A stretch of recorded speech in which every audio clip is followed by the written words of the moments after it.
लेव्यवस्था अध्याय 23। फिर यहोवा ने मूसा से कहा, इस्राएलियों से कह कि यहोवा के पर्व जिनका तुमको पवित्र सभा एकत्रित करने के लिए नियत समय पर प्रचार करना होगा, मेरे वे पर्व ये हैं। 6 दिन कामकाज किया जाए, पर 7वां दिन परमेश्राम का और पवित्र सभा का दिन है। उसमें किसी प्रकार का कामकाज न किया जाए। वह तुम्हारे सब घरों में यहोवा का विश्राम दिन ठहरे। फिर यहोवा के पर्व जिनमें से एक एक के ठहराए हुए समय में तुम्हें पवित्र सभा करने के लिए प्रचार करना होगा वे ये हैं। पहले महीने के 14वें दिन को गोधूली के समय यहोवा का फसह हुआ करे, और उसी महीने के 15वें दिन को यहोवा के लिए अख़मीरी रोटी का पर्व हुआ करे। उसमें तुम 7 दिन तक अख़मीरी रोटी खाया करना। उनमें से पहले दिन तुम्हारी पवित्र सभा हो, और उस दिन परिश्रम का कोई काम न करना। और 7 दिन तुम यहोवा को हव्य चढ़ाया करना। और 7वें दिन पवित्र सभा हो, उस दिन परिश्रम का कोई काम न करना। फिर यहोवा ने मूसा से कहा, इस्राएलियों से कह कि जब तुम उस देश में प्रवेश करो जिसे यहोवा तुम्हें देता है, और उसमें के खेत काटो, तब अपने अपने पक्के खेत की पहली उपज का पूला याजक के पास ले आया करना। और वह उस पूले को यहोवा के सामने हिलाए कि वह तुम्हारे निमित्त ग्रहण किया जाए। वह उसे विश्रामदिन के दूसरे दिन हिलाए। और जिस दिन तुम पूले को हिलवाओ, उसी दिन 1 वर्ष का निर्दोष भेड़ का बच्चा यहोवा के लिए होमबलि चढ़ाना। और उसके साथ का अन्नबलि एपा के 2/10वें अंश तेल से सने हुए मैदे का हो, वह सुखदायक सुगंध के लिए यहोवा का हव्य हो। और उसके साथ का अर्घहीन भर की 1/4 दाखमधु हो। और जब तक तुम इस चढ़ावे को अपने परमेश्वर के पास न ले जाओ, उस दिन तक नए खेत में से न तो रोटी खाना, और न भुना हुआ अन्न, और न हरी बालें। यह तुम्हारी पीढ़ी पीढ़ी में तुम्हारे सारे घरानों में सदा की विधि ठहरे। फिर उस विश्राम दिन के दूसरे दिन से, अर्थात जिस दिन तुम हिलाई जाने वाली भेंट के पूले को लाओगे, उस दिन से पूरे 7 विश्राम दिन गिन लेना। 7वें विश्राम दिन के दूसरे दिन तक 50 दिन गिनना। और 50वें दिन यहोवा के लिए नया अन्नबलि चढ़ाना।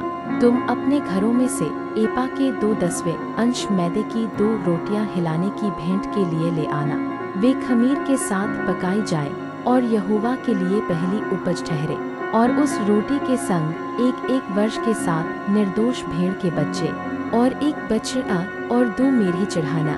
वे अपने अपने साथ के अन्नबलि और अर्घ समेत यहोवा के लिए होमबलि के समान चढ़ाए जाएं, अर्थात वे यहोवा के लिए सुखदायक सुगंध देने वाला हव्य ठहरे। फिर पापबलि के लिए 1 बकरा, और मेलबलि के लिए 1 वर्ष के 2 भेड़ के बच्चे चढ़ाना। तब याजक उनको पहली उपज की रोटी समेत यहोवा के सामने हिलाने की भेंट के लिए हिलाए। और इन रोटियों के संग वे 2 भेड़ के बच्चे भी हिलाए जाएं। वे यहोवा के लिए पवित्र और याजक का भाग ठहरे। और तुम उस दिन यह प्रचार करना कि आज हमारी एक पवित्र सभा होगी, और परिश्रम का कोई काम न करना। यह तुम्हारे सारे घरानों में तुम्हारी पीढ़ी पीढ़ी में सदा की विधि ठहरे। जब तुम अपने देश में के खेत काटो, तब अपने खेत के कोनों को पूरी रीति से न काटना, और खेत में गिरी हुई बालों को न इकट्ठा करना। उसे दीनहीन और परदेशी के लिए छोड़ देना। मैं तुम्हारा परमेश्वर यहोवा हूँ। फिर यहोवा ने मूसा से कहा, इस्राएलियों से कह कि 7वें महीने के पहले दिन को तुम्हारे लिए परम विश्राम हो। उसमें स्मरण दिलाने के लिए नरसिंगे फूंके जाएं, और एक पवित्र सभा इकट्ठी हो। उस दिन तुम परिश्रम का कोई काम न करना, और यहोवा के लिए एक हव्य चढ़ाना। फिर यहोवा ने मूसा से कहा, उसी 7वें महीने का 10वां दिन प्रायश्चित का दिन माना जाए। वह तुम्हारी पवित्र सभा का दिन होगा, और उसमें तुम अपने अपने जीव को दुख देना, और यहोवा का हव्य चढ़ाना। उस दिन तुम किसी प्रकार का कामकाज न करना, क्योंकि वह प्रायश्चित का दिन नियुक्त किया गया है, जिसमें तुम्हारे परमेश्वर यहोवा के सामने तुम्हारे लिए प्रायश्चित किया जाएगा। इसलिए जो प्राणी उस दिन दुख न सहे, वह अपने लोगों में से नाश किया जाएगा। और जो प्राणी उस दिन किसी प्रकार का कामकाज करे, उस प्राणी को मैं उसके लोगों के बीच में से नाश कर डालूंगा। तुम किसी प्रकार का कामकाज न करना, यह तुम्हारी पीढ़ी पीढ़ी में तुम्हारे घराने में सदा की विधि ठहरे। वह दिन तुम्हारे लिए परम विश्राम का हो, उसमें तुम अपने अपने जीव को दुख देना, और उस महीने के 9वें दिन की सांझ से लेकर दूसरी सांझ तक अपना विश्राम दिन माना करना।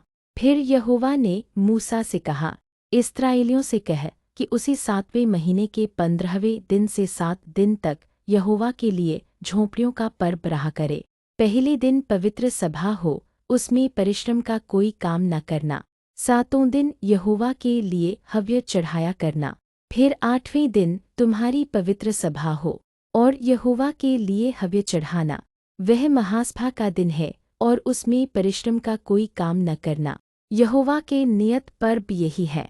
इनमें तुम यहोवा को हव्य चढ़ाना, अर्थात होमबलि, अन्नबलि, मेलबलि और अर्घ्य प्रत्येक अपने अपने नियत समय पर चढ़ाया जाए, और पवित्र सभा का प्रचार करना। इन सबों से अधिक यहोवा के विश्राम दिनों को मानना, और अपनी भेंटों और सब मन्नतों और स्वेच्छाबलियों को जो यहोवा को अर्पण करोगे चढ़ाया करना।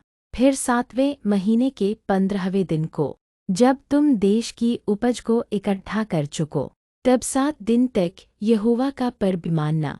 पहले दिन परमविश्राम हो, और 8वें दिन परमविश्राम हो।